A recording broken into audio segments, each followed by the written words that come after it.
What's going on, everyone? Welcome back to my channel. And I had a video planned today, I promise. I put out a poll. I had people vote on what they felt were the worst colors today, right now.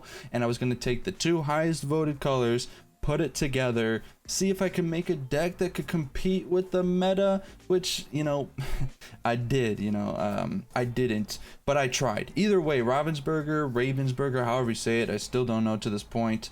They dropped a huge bomb on us by revealing 13 cards that are going to be coming out in their new set later this year, which they also released the name of the set, and it's going to be called Rise of the Floodborn.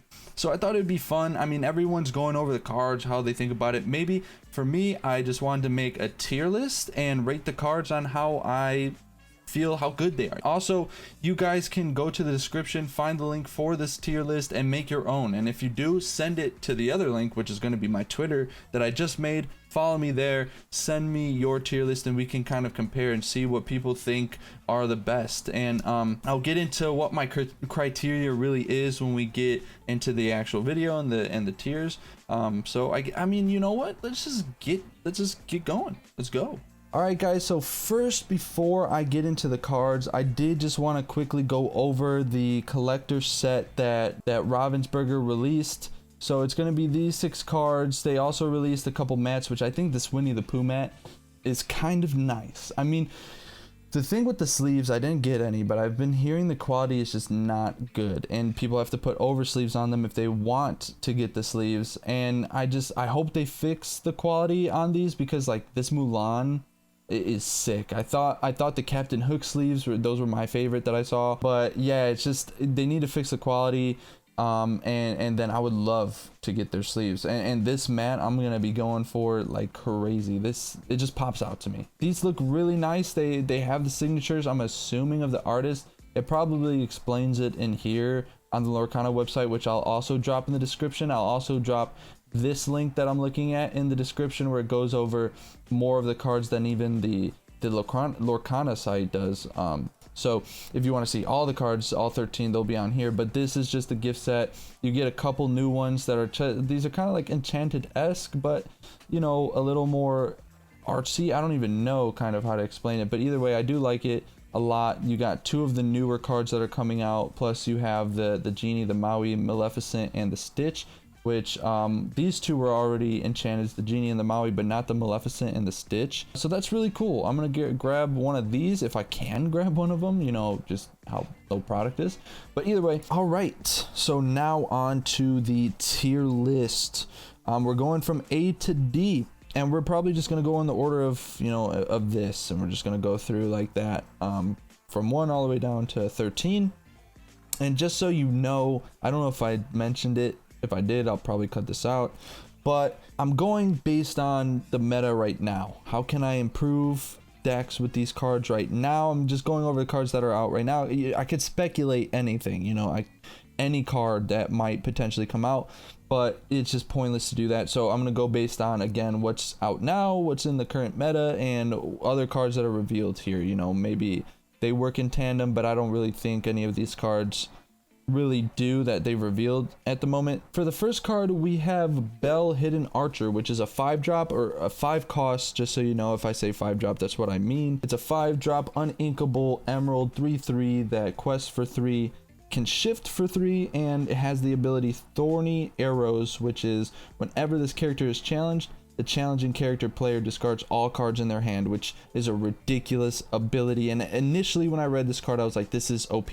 Like, this is just nuts. Obviously any Emerald deck is going to be playing it, even if, you know, currently I believe the only bells that are out are the bells and Sapphire, and I think the lowest one is a 3-drop. Obviously you have the 4-drop that everyone knows, but you're not, I mean, this isn't gonna help Sapphire Emerald. Trust me, dude. That deck is, it's in a tough spot right now. If you're trying to play Sapphire Emerald, you're gonna throw this in the lemon lime. I mean, you know, if you play just in time as well, yeah, sure, that's, you know, 3 uninkables between that and this and Cusco, but it's worth it. If you get Cusco and this, and you get the just in time, I mean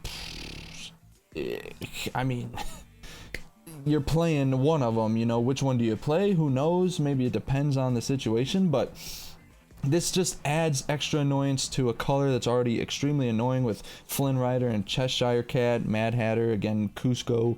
So that helps that deck out a lot. Anything that this can go into really helps that deck out, even if you can't use it for the shift. So for that reason, it's gonna go in A, and also being the fact that it quests for 3, so you have to get off the board. It's a Hans that you can play before Hans, or even if you play the turn after, has way more value than a Hans does. You could still take it out though with the Dragon Fires, play a Tink, kill something, do the extra 2 damage to it, smash. You know, there's several things to remove it, so it's not OP like I was initially thinking. Moving on, we have the Sorcerer's Spellbook. It's a 3-drop uninkable amethyst item, and the ability Knowledge, which you can exert this card, pay 1 ink to gain 1 lore. I just don't think this is gonna be an anything really meta right now, and my reasoning behind that is just because if you're thinking maybe like the Amber Amethyst, this helps with kind of the aggro a little bit, kind of. I mean, being a 3-drop, I mean, it does. You get those times where you just don't need to use the ink, so you can just use the last ink maybe that you have on gaining that extra lore, so it does help a little bit in the aggro. But also when we're taking about more of a meta deck, obviously we're talking about a top 2, if not the best deck in the Amethyst Ruby. You already have Ursula's Cauldron and Magic Mirror, which are 2-drop uninkables, and you have Pocket Watch if you're playing it, which is inkable, but it's just another item to add on top of that. Then when you get to the late game, you have your Elsa, which is uninkable. If you're playing Ursula, if you're playing Dr. Facilier, all uninkable. For the mid round, you know, when you're trying to kind of help yourself against other controls or aggro, you have Rafiki, maybe Zeus. Those are both also uninkable. So it's not, I can't see it really be using it much right now, but I can see the potential in it of just being an extra like lore gainer. So that's why it's not in D, but for now it's going to be in C until further notice. Next, we have what I think might be the best card. Actually, I'm going to say it's the best card, I think, that they've revealed. And that's going to be Cinderella Stouthearted, which is a 7-drop inkable steel 5/5 that quests for 3. It does shift at 5, but the big thing is this new mechanic, Resist. Resist plus 2 reads as damage dealt to this character is reduced by 2. Like, good luck flashing the cannons or grabbing the swords, because they are doing nothing to this. Not that many people use flash the cannons anyway, but imagine this. You use a smash, you use a grab the swords on the same turn, and this card gets hit with 1 damage. 1. Imagine wanting to play your Maui and then you attack this and then you go, wait, it doesn't kill it. Maui doesn't kill this thing. Like, what is Resist? Resist needs to be nerfed, I can already tell. I mean, we'll see. We'll see, but I mean, we're talking about, this needs to be like a character challenging this card deals 2 less damage, or a non-character, whatever, because this just seems crazy. And then add on top of the fact that a top 2 deck, Amber Steel Songs, this just inserts like it's like Cinderella putting on that shoe that just fits just right. Whenever you play a song, this character may challenge ready characters this turn.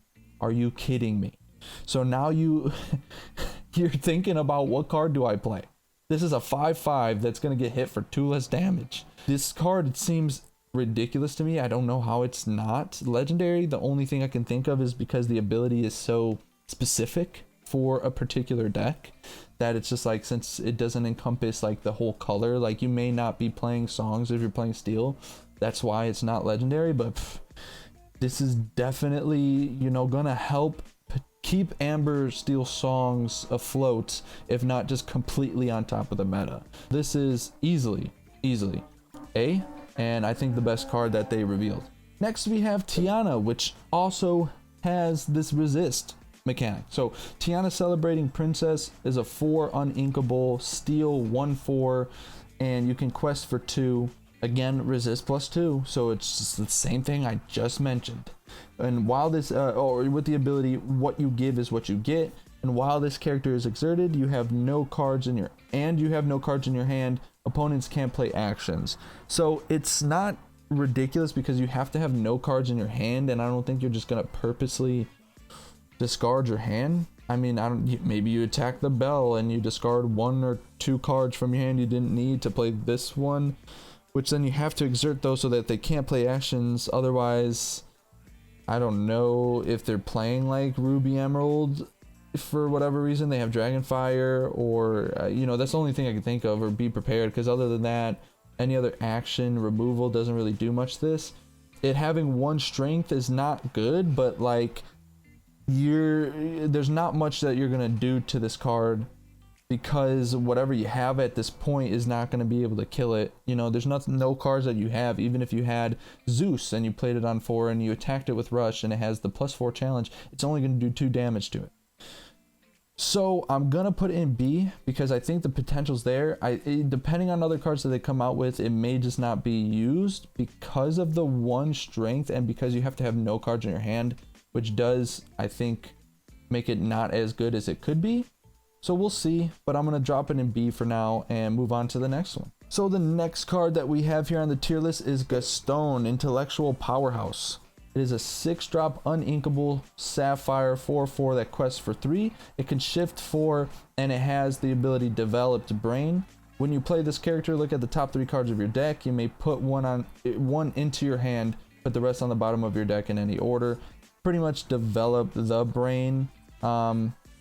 In a way, only you get to draw 3 instead of what is it, 2. I think this does help the point I was making if you watch my other video about Fishbone Quill and how late game Fishbone Quill is not great. It's a wasted draw, so you don't want too many in your deck, but it's really important to have Fishbone early game. So this could help by turn 4, or even turn 6 if you don't have Fishbone Quill still. This can search your deck and hopefully you find it in those 3 cards that you look at the top. But it's not like every time it quests, it's only when you play it. So it does help a little bit with the Fishbone Quill downside, but not completely. And this definitely doesn't shift anything when it comes to the Sapphire color. So I'm gonna go ahead and throw that in C, and we'll go ahead and move on to the next one. For the next card, we have Mickey Mouse Friendly Face, which is a 6-drop inkable Amber 1/6 that quests for 3 with the ability Glad You're Here. Whenever this character quests, you may pay 3 ink less for the next character you play this turn, which can be good, but there's no shift. It's only 1 strength. It will take pretty much 3 cards to get rid of it, whether you have removal or you have just characters on the board, unless you have, obviously if you have a Maui, this does nothing to it, but or again, unless you have a Dragonfire, which just completely removes it. Be Prepared comes out on the next turn. Being able to pay 3 less for the next character is really nice. I mean, especially late game, if you're playing Lemon Lime, for example, there's several cards in your deck that that are 5 or more that are useful, like your Mad Hatter, Cusco, Genie.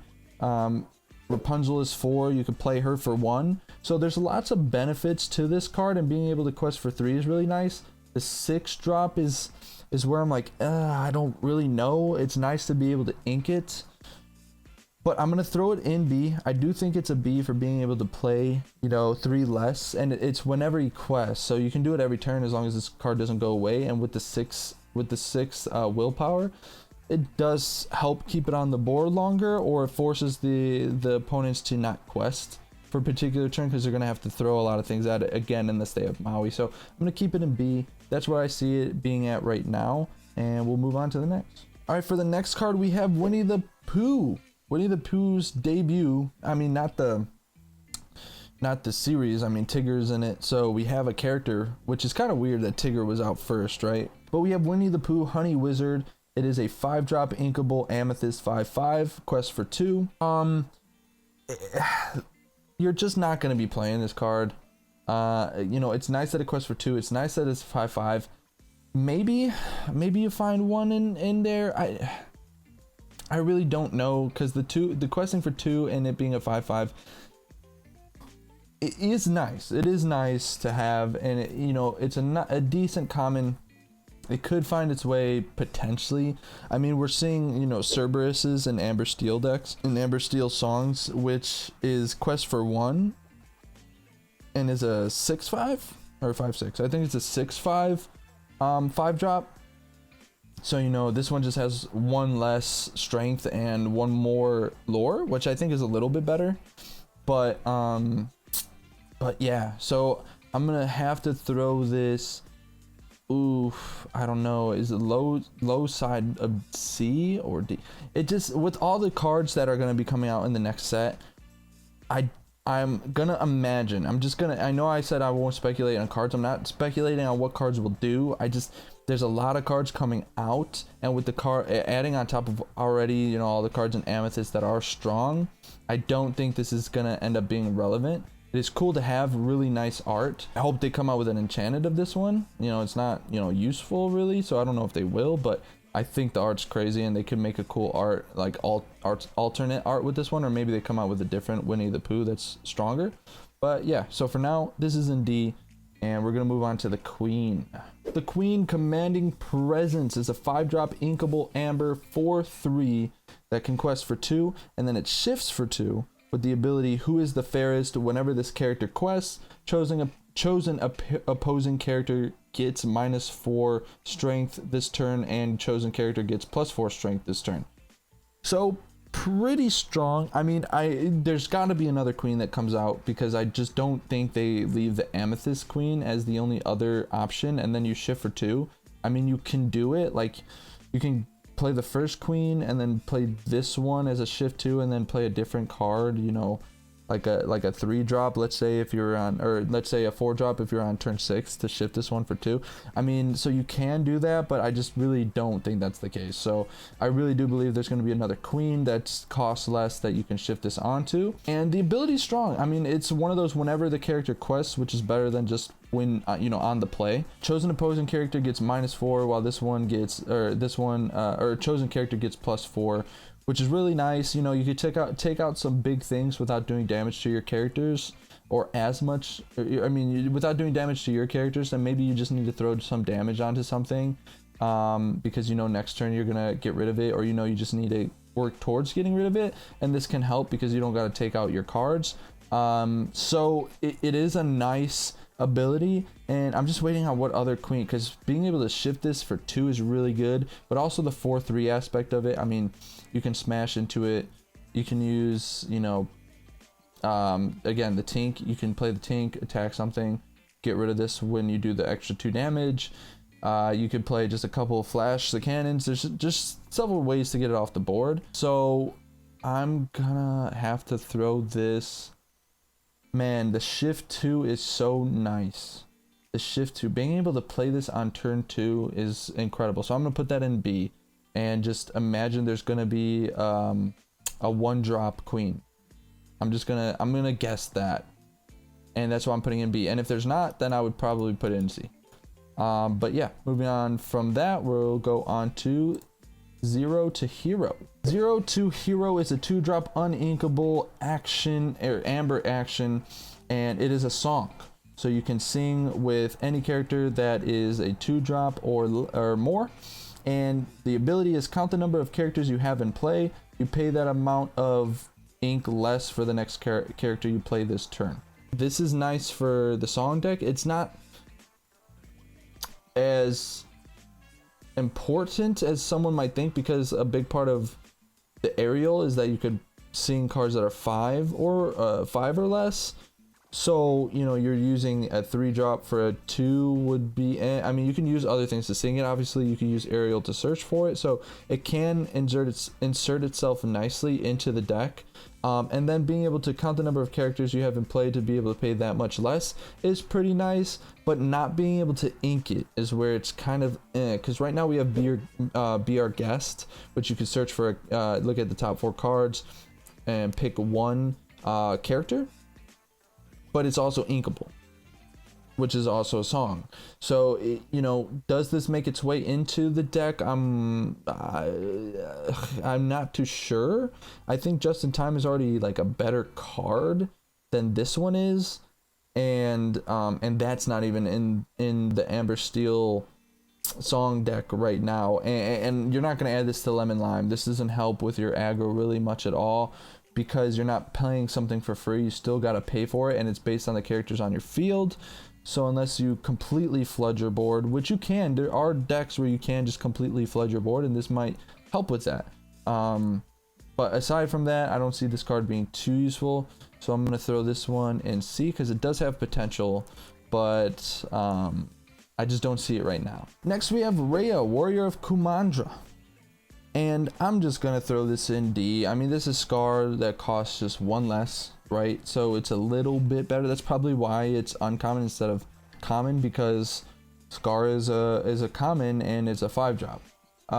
It can potentially insert itself into princess decks because it is a princess. She's a princess, so you can definitely put her in those decks as a 4-drop, and 4-drop isn't crazy. 5 strength is obviously great. That could take out a lot of characters. The 3 willpower is okay, and so yeah, it's kind of just mediocre really. And I think it was just kind of like Winnie. They're releasing a card that's from a new movie or show, whatever, that they want to release just to get people hyped about it. There's Rhea, and we'll be moving on to the next one. Next we have Merlin Shapeshifter, which is a 4-drop ink amethyst 1/5 that quests for 1 with the ability Battle of Wits. Whenever one of your other characters is returned to your hand from play, this character gets +1 lore this turn. And just to go back, I think with the Rhea I didn't even say what it was, everything it was, because I knew it was going to be in D. But yeah, it's Ruby, 4-drop, 5/3 that quest for 1. Anyway, moving back on to Merlin Shapeshifter.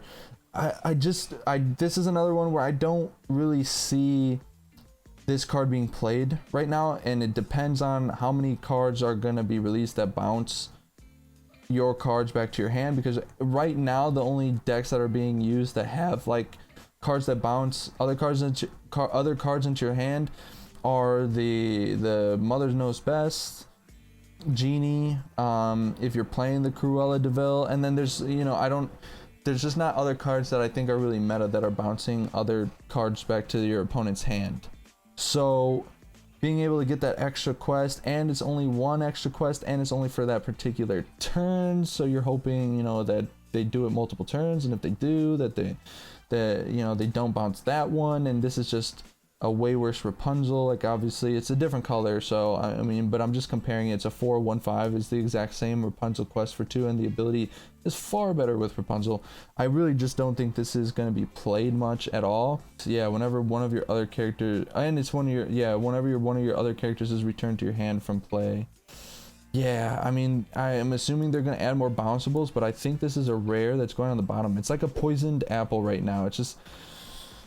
It's not beneficial. I mean, the poison apple with all the princesses that they're kind of releasing here, it could be a lot more, or that's not a princess, princess. It could be a lot more beneficial, like poison apple in the future, but right now it's not being played at all. And I think that's the same thing with Merlin until we start seeing like decks that are really continuously bouncing cards to your hand, and it's just really frequent, then maybe this is useful.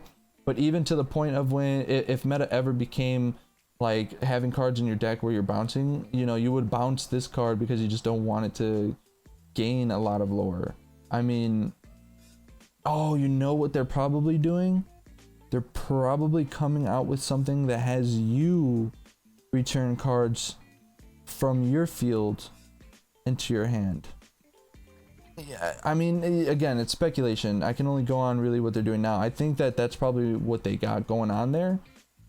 Because then at that point, yeah, it gets +1 this turn. Whenever one of your other characters is returned to your hand from play, this character gets +1 this turn. Yeah, so you would want to use it on your own turn. Yeah, I don't know. Unless I'm reading into this wrong. Am I reading into this wrong? What am I missing? Whenever one of your other characters is returned to your hand from play, this character gains or gets +1 lore this turn. I'm telling you, it's right there. Turn around. Patrick, just turn around. You must think I'm pretty dumb, huh? Yes. Turn around. Yeah, I don't think I'm reading that wrong. you would only want to do that on your turn, which means you're going to want to bounce cards to your hand. I don't know. I'm going to leave that in D, but I really feel like they're going to be coming out with more. They gotta be coming out with cards that you're going to want to bounce stuff with your hand. I mean, you could obviously use those cards I mentioned to bounce your own, but why? I don't know. We're going to move on to Dinner Bell, which is a 4-drop uninkable ruby item with the ability, you know what happens, exert, pay 2 ink to draw cards equal to the damage on chosen character of yours, then banish them. Again, this is one of those that's just like, whoa, right now, why would you use it? It could be useful in certain instances. It's like, obviously, if you have certain cards that are good on the turn, like a Maleficent, let's say, you play it to draw, but aside from that, it's a bad card. It's just a 3-drop 2/2. It's not really doing anything.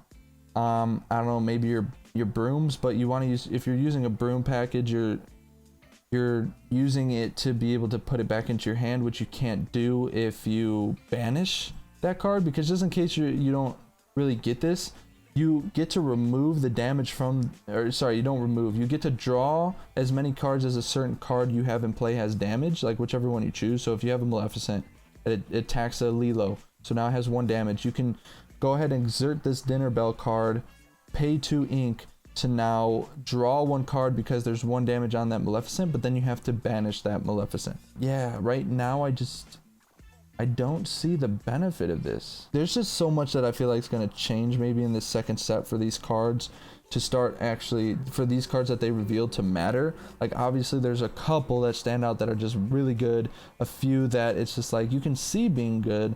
I just kind of want to see it in play and play test it to really see how good it can be. But right now, currently, this is just, why would you do it? Another poisoned apple. It's a rare, but why would you really want to play it right now?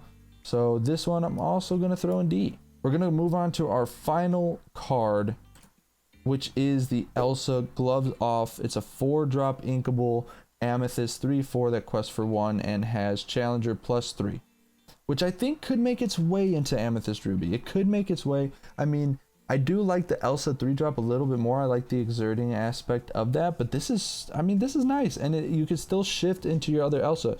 Maybe you play a couple of these because it gives you more Elsas to have to be able to shift your big Elsa into, and having the +3 Challenger is really nice. A 4 willpower is pretty solid, and then having that 6 strength on your turn is also really nice to have. It could take out of a lot of cards. I mean, we see how strong Maui is now. Maui's great because of Rush, but it could be, like I said, one of those cards that you kind of throw in there. And if they make another Anna, let's say in particular, that does something hand in hand with Elsa, maybe that helps out a little bit. Maybe an Anna that's a little stronger, whatever the case is. But again, not gonna, like, I could speculate all day and be like, well, if this card comes out with this ability, then this is fantastic. You know, I can do that all day. Everyone can do that. It's just pointless to do, though. We don't know. So I'm going to throw it in C because, like I said, I can see it maybe tossed in to an Amber Amethyst. Not a lot of people like playing Zeus because they'd rather have Rafiki. So on the 4-drop, I mean, you can throw in an Elsa. I can't, unless you have the Mickey Broom package. I don't know if there's any other 4-drops that people really use. Again, if you don't use Zeus, which this is also inkable, Zeus is not, but Zeus has Rush. Yeah, so I'm gonna throw that in C. I'm just gonna leave it at that. This is my tier list. You know, we got Belle, then Cinderella in A. We have the Tiana, the Mickey Mouse, the Queen, all in B. The Sorcerer's Spellbook, Gaston, Zero to Hero, Elsa in C, and then Winnie the Pooh, Raya, I'm not sure exactly how you say it, Merlin, and Dinner Bell all in D. All of this can change, obviously, when we see the rest of the cards that are revealed. I'm not going to do more of these, except for, like, different things. Like, I'll do different tier lists for sure, especially if you guys like them. I'm just not going to, like, they're probably going to be dropping, you know, individual cards, like, reveal more cards until we get to the actual full release, and I'm not going to just do one every single time they come out. So this is going to be the only one I have on here. This is my tier list. What do you think? Do you disagree? Send me your tier list. Check the description if you want to make your own. Send them to me in the Twitter that's also in the description and go ahead and follow me so you know whenever I'm coming out with other videos. Also, on top of that, you know, subscribe and put on notifications so you know on YouTube when I'll be making other videos. But with that being said, I hope you guys have a great day.